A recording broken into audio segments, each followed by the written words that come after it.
Hello, everybody. This is Yasser Al-Naimi. We're here with Film Talks, and today's guest is actually one of my good friends, producer Marry Bugg. She's British, but she lives here in Qatar, and she's one of my good friends. So, hey, Mary, how are you? Hi, Yazza. I love the way you say she's British, but she lives here in Doha. That is true. I mean, yeah, we do have white people here in Doha. Yes, we all matter. We all matter. Yeah. Everybody matters. Yes.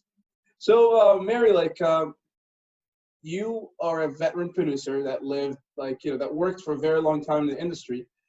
Probably the most experienced producer here in Qatar. So, what brought you here? Oh, where do I start? Yeah. How did you start in the industry here? How did I start in the industry? That's a really interesting question. It's a really long story. How long have we got? As long as you want. 40 minutes.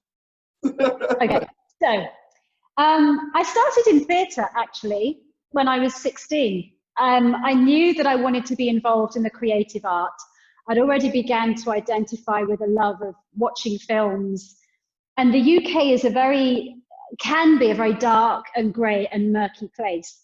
And I found this sense of escapism from watching these Hollywood movies that used to be on BBC Two on a Saturday afternoon. And both of my parents are in the industry, so I was always taken to the theatre as well to watch these fantastic kind of West End shows. And that's really the first thing that stimulated my creativity, is to look at this spectacle ahead of me and try and figure out, how did that happen? How was that all put together? To this moment in time, and live theatre is quite a unique experience, where it is a moment in time where everybody comes together to share the same experience. And it's a call and response experience as well. You've got the performers and you've got the audience, and there's an energetic relationship there where the performers are working from the audience. It is. So I moved into theatre, and I ended up in Bristol, which is a huge city in the UK. And the BBC has a hub of production there as well. This was in 1989. Were you born then yet? Yes, I was. I was 5 years old. So when little Yazza was kicking his heels around in Doha, there I was in Bristol. And because I'd worked in theatre, I had an equity card, right? And to work professionally in those days, there were unions and you had to have your ticket to work. And the BBC had this hub of production for Casualty, Only Fools and Horses, House of Eliot. Some of the viewers may know some of those productions. And they needed extras in the background. And so they would find people in the area that had the equity card, and we would then go and be extras on these shows.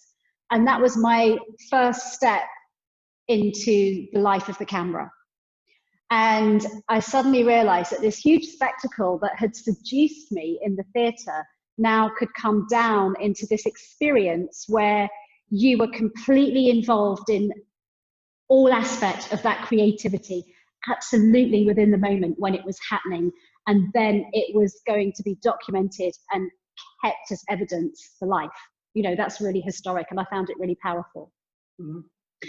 That's what I first started to love about film, is the idea that it took the art of creativity even further. And I got into work as a runner. I worked on lots of films back in the day in Pinewood and Shepperton, Robin Hood, Prince of Thieves. I might have seen. Yeah, Robin Hood, Prince of Thieves, Judge Dredd with Sylvester Stallone.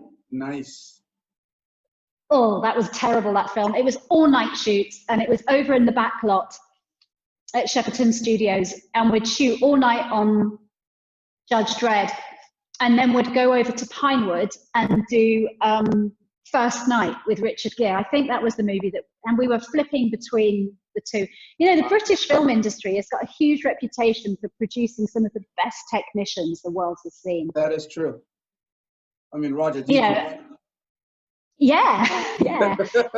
I was on a Zoom call with him a few weeks ago. My daughter's now at Met Film School. Oh, wow. And yeah, and because of this experience, they've been able to get these amazing industry professionals on Zoom calls, and Roger was one of them. Wow. But again, years ago, when I first started, when I went from running, I then went into working as a stand-in. So the stand-in is the person that would stand in for the main artist while everything was being lit. Well, they're like, you know, setting up the lights and everything, and like, you know, the set. Absolutely. Yeah. Absolutely. And one of the first films that I worked as a stand-in on was The Secret Garden that Roger Deakins filmed, actually. Wow. So yeah. So now I found myself right in the center of this creative experience, standing in the set with production design going on around me, lights going on around me, with camera Roger going Deakins. on. And Roger, you know, it was just He's a such superstar. yeah, like everybody. So you know, and then I did Mary Riley. I stood in. I don't know that I can tell you who I've stood in for as well, actually, because I was also a body double for some of the artists in some of the shots where they didn't want to perhaps show certain parts of their body. Yeah. We would then use my body. So there's a few movies there. Nice. And you know, in those days, Yazza, we used to film on 35mm. Oh, of course. I mean, hardcore filmmakers still prefer 35mm over digital. I mean, I do myself. I've never filmed on 35. I filmed on 16, but I would love to film on 35mm. Exactly. And so what does that do? That means that when you work, when you get that shot, you've only really got 3 or 4 goes at that shot because time is money, film is money. Yeah. And so you had to get it right. And I think so many of my era of technicians are so on the ball with getting it right first time round because we can't afford to let production down. No, you can't. So my fascination then moved to continuity and script supervision. And I spent quite a few years as a script supervisor, which really gave me this beautiful opportunity to build a relationship with the camera and editing. And there was this point, you know, where I was offered an editing assistant job or apprenticeship with a script supervisor, and I nearly went into editing. Thank God you haven't. Well, you know, if I had gone into editing, I don't think I would have got married. I don't think I would have had a family. I don't think I would have, yeah. You would have been in that small, dark room for like 10 hours a day, 15 hours a day, and you'd never leave. And we know people like that, don't we? Yeah, we do. We do. Yeah. We Some don't see of enough. our friends, actually, yeah. Yeah. We're talking to you. We are, yeah. Well, at least she got married. She has a family. She did. She did get married, yeah. Yeah. So I worked then as a script supervisor, and that brought me into a huge understanding of everything that went on the set. But I wasn't now able, you know, still I'm working on other people's projects, and I'm still having to protect the integrity of somebody else's vision. Mm-hmm. And I'd worked on sets with badly put together crews and really well put together crews. Or were they as bad as the crews that you met here? The crews I met here are absolute unique human beings. And when I pitched up here, You're so nice. well, I thought I would retire. I thought I was done. You know, hubby came here with aviation, kids were growing up, and I kind of thought, like, now I'm going to have a bit of a break. I'm going to have a bit of time for me. And before I knew it, I was directed to innovation films. Mm-hmm. You know, the powers that be, serendipity, all the planets aligned, and there I was walking into innovation. And I've got to tell you, that's where we met. That's where we met. Yeah. And I was so grateful. We had so much fun working at that place. I mean, it was hard as hell. It was hard as hell because I pitch up and I find this group of Qataris that are making the most extraordinary short films. Like, where have you got the money to do this? Because you lot just have such a different view of money than where I had just come from, okay? And I remember being in a production meeting for one of the projects and saying, we're not going to use any of the tricks, you know, we're not going to use any of the equipment that you guys want to use. We're going to do it old school. Because, you know, you've heard this said quite a few times, there's 3 ways you make a film: the film you prepare for, the film you shoot, and the film you edit. And it was really trying to get everybody to understand that all 3 of those films are perfectly valid, because the audience sees a completely different film to the film you made. That's and true. You have no control. You have no control over that. You have to make a film in a way without any attachment to the outcome as far as creativity is concerned. And that stands very separately to the commercial outcome of a film. And there's certain strategies that you apply to that for commercial success of filmmaking. But when it really comes to authentic creativity within the moment of making it, you dig so deep and you turn yourself into a person that you really didn't understand was there. Mm-hmm. And that's what I found when I came to Doha, because you all really reminded me of those days in the late 80s, early 90s when I started. And you reminded me of where I came from and how deep I had to dig to understand what was going on around me and how to get what I was feeling on the screen to create that atmosphere. Mm-hmm. And I think that's what was so positive about it for me. And the creative people that I've come across in this country as well have this added passion of loyalty to the country, the stories that you want to tell, how you want to portray those stories. It came across in the embargo. Yes. You know, there was a huge community gathering of making these stories to support the nation, to support Qatar. And that's when I really felt like, do you know what? You guys have got this. Believe me, we don't. Believe me, we don't. We still need you. Please. You don't. You've got this. And, you know, here you are again at another moment in time with a global experience where everybody is out of their comfort zone. Nobody knows what's going to happen next or how this even really happened. And that is a perfect springboard to take you on to the next thing. Because there's no rules. There are no rules, no. There are no rules. But, so, I mean, I've worked with you on multiple projects, and I've learned from you a lot. And I loved working with you, like, especially on, so you don't just bring experience to a film set that we work on, but you also bring passion to it, because when you take on a project, like, you work on it like it's your own. And I remember one of the projects that we worked on together was, at first you were like, oh, like, I don't want to, you know, do this, like, you know, I don't want to produce anymore. But then when you saw me working with 2 people that were like a little bit sketchy, you were like, you know what? Like, you didn't say anything to me, but I noticed it. You were like, you know what? I'm going to take on this project. And as soon as you did, those 2 people showed their true colors. But because, like, back then, like, I didn't know, like, you know, how to read people, especially on a set. But you taught me how to do that. And that's one of the things that, like, I will never forget. But that's one of the reasons that I will always love working with you. That's why, like, even now on this show, I'm still begging you, please come back and work with us. Well, I think I am of more use on the outside than being on the inside now.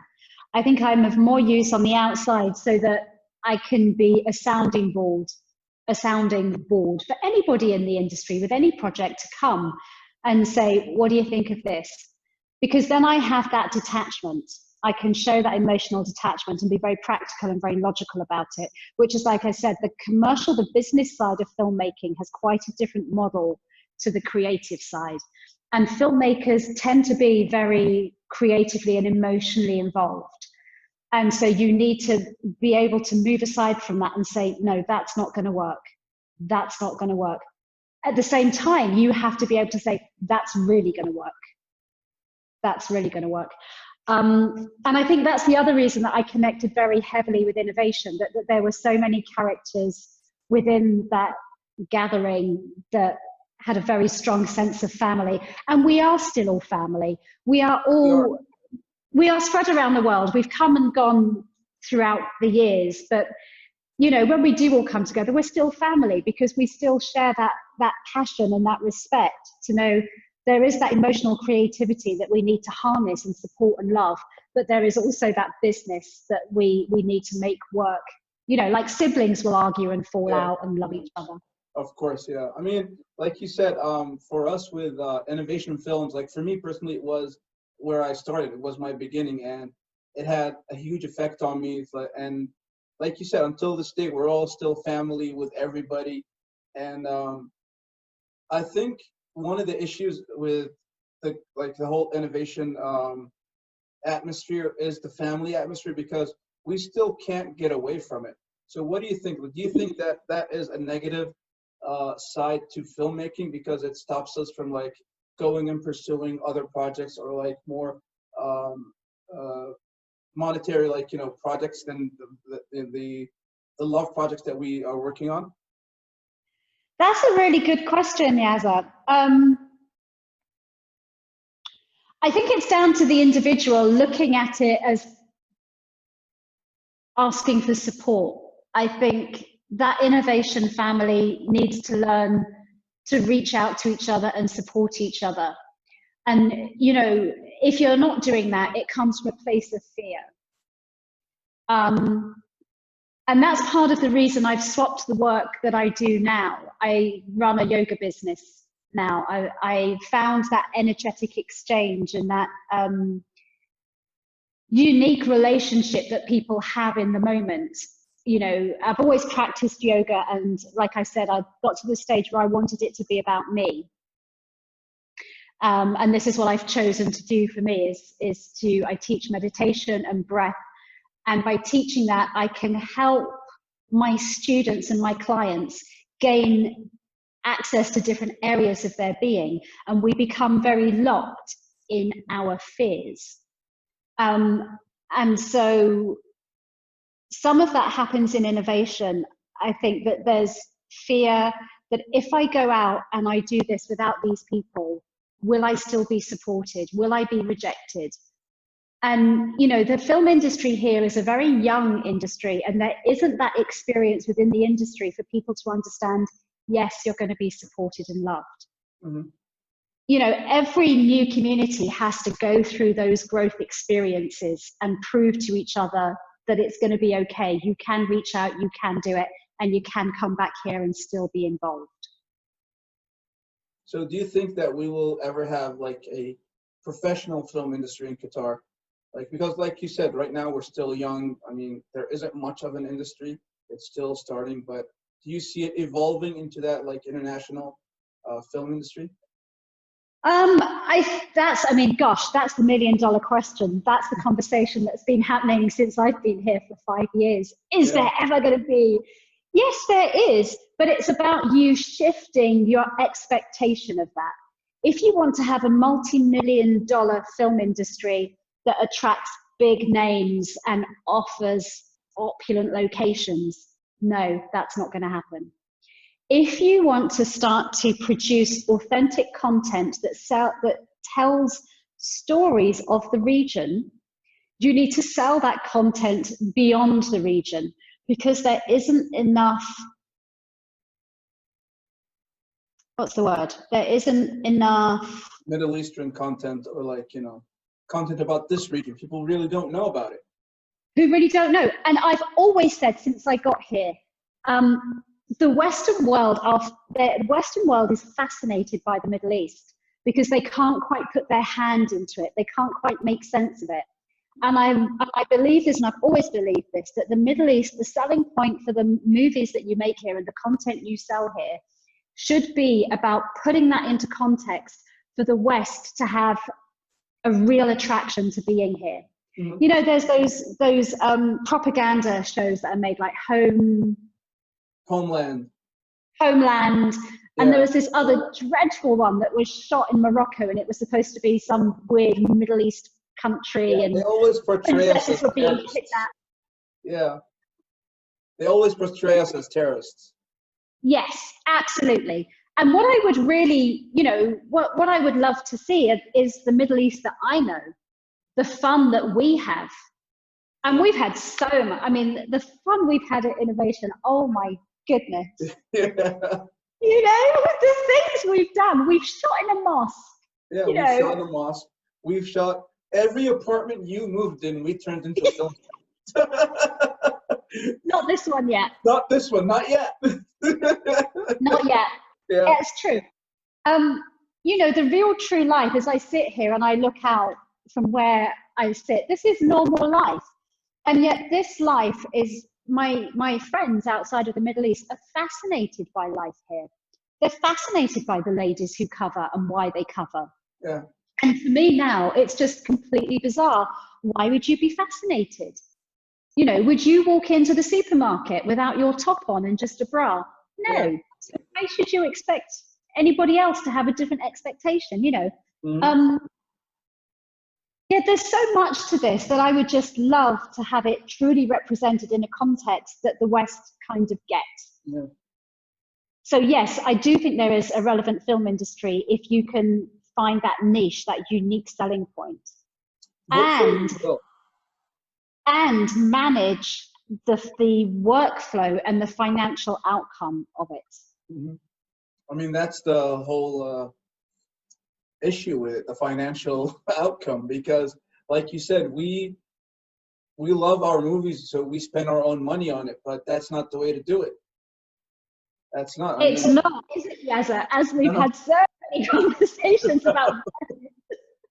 No, that's not the way to do it. No, and we're slowly. I mean, I'm slowly learning about that myself. But you've been always telling me about it, and at first I didn't understand it because I'm like, okay, who's gonna pay me money to make my movie? Because that's always hard to understand. Right. So here's the other thing. And I remember saying this to one of our other innovation members. You are actually carving the way by putting your own money into this. You know, the first one through the wall, it's going to be bloody and you're not really going to get the rewards. Mm-hmm. What you're doing is you're paving the way for those who are coming behind you.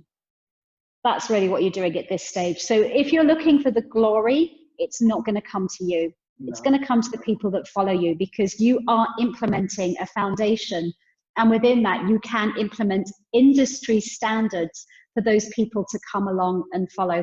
Because remember, for the most part, in most of the Western world, the film industry developed with technology. Mm-hmm. And this is the hardest thing that you guys have got. You've come in at the top. Yeah. You've come in at the most expensive era. It is. And so perhaps what you should be doing is come in at the bottom and just shoot and edit on this. We can. And don't spend. And then put that content out into relative film festivals. Then start to have your creativity acknowledged beyond that. And like you say, someone will then pay you to make your own film. Yeah, because like you said, right now there's a lot of people, especially here, they're caught up with the whole gear. Like, I want this camera, I want this lens, like I want that. But they do lack the creativity and the business know-how to actually make money out of it. Yeah. Right, so let's come back to that creativity issue. The other big problem that you guys have is that we're in the issue of dopamine, okay?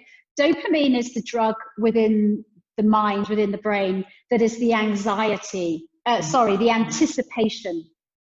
So the whole of this scrolling through your phone, you're addicted to it because of the dopamine that you're trying to satisfy. Yeah. And it's the same thing with Netflix. You know, the box sets. the way story arcs are now written in a completely different way that takes you on a 10-hour journey, Yeah. not an hour and a half, a 90-minute journey. So the other smart thing that you can do in the industry here is to find another niche of presentation of story. Wow. That's really hard to do. Yeah. Yes. I've never thought of that, actually. Yes. Wow. That is, I'm, I'm just speechless right now when you just said that, because I'm just like thinking about what other forms of, or like mediums that we can produce on. And like, you're right, like we have been caught up in like, oh, I want to do like a short mini series, I want to do like a short film, I want to do this and that. But yeah, there are other areas that we can expand to. We definitely need to have a look at that. You do. You have to find what is the brand, if you like, of the Middle East. What is the look? You know, you can put a film on and you'll know if it's a Hollywood film, if it's a Bollywood film, if it's South African, if it's Australian, if it's British. It's got that feel to it. It's got that idea, that way of addressing communication, that way of addressing the story. You need to find that here. Yeah, that's what I've always said as well, is you need to find that communication of the energy here and put it across. Wow, that's beautiful. Yeah, you're right. We definitely need to find our own style of filmmaking and produce it out there. Well, Mary, I enjoyed this chat with you. Lovely chat as always. Very informative, very wise as well as always. And I hope to see you very soon. And thank you so much. Yeah, and to anybody who's viewing this, if you want to reach out and just have a chat about any creativity or any issues you have with your project, just do that. I'm happy to listen. Yeah, me too as well. Thank you so much, Mary. Thank you.